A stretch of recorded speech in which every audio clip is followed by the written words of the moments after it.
So, talking about sleep props today. Now, if you've ever received any sleep advice or read sleep blogs or read sleep books or been to sleep school, you may have seen the advice to avoid sleep props at all costs. No sleep props ever allowed if you want your child to sleep all night long.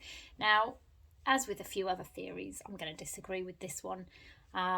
I think cutting the use of all sleep props could be setting yourself up for a massive task. And really, if there's an easier way of doing something, I'm all for that. So, when it comes to sleep props, what do I mean by that? Well, dummies, rocking to sleep, feeding to sleep, co sleeping maybe.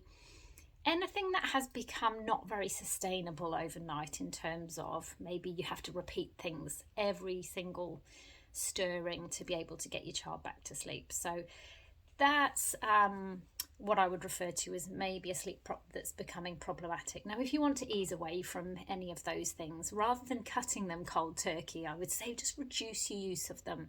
You can easily reduce the use of most things like that. So, for example, I was chatting to one of my clients this morning who has got a 1-year-old, and last week I went over to her house and we were able to get her co-sleeping, breastfeeding to sleep toddler to fall asleep in his cot with parental presence and many renditions of Twinkle Twinkle Little Star. So he has now learnt to settle really confidently, very quickly in his cot at bedtime. Brilliant. But he started waking again overnight. Having gone from big solid stretches just at the back end of last week, over the weekend, he started waking again.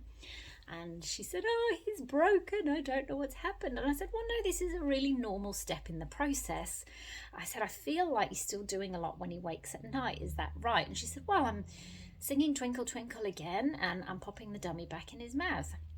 I said, "Great. So how can we start to do less of that?" So the plan we've come up with is that at bedtime tonight, she's not going to sing Twinkle Twinkle, or at the worst or the most effort she's got to put in is maybe just humming it really quietly. So we're reducing his expectations on the sing song he gets at bedtime. So if he can fall asleep without it, then he's less likely to be expecting it in the night as well.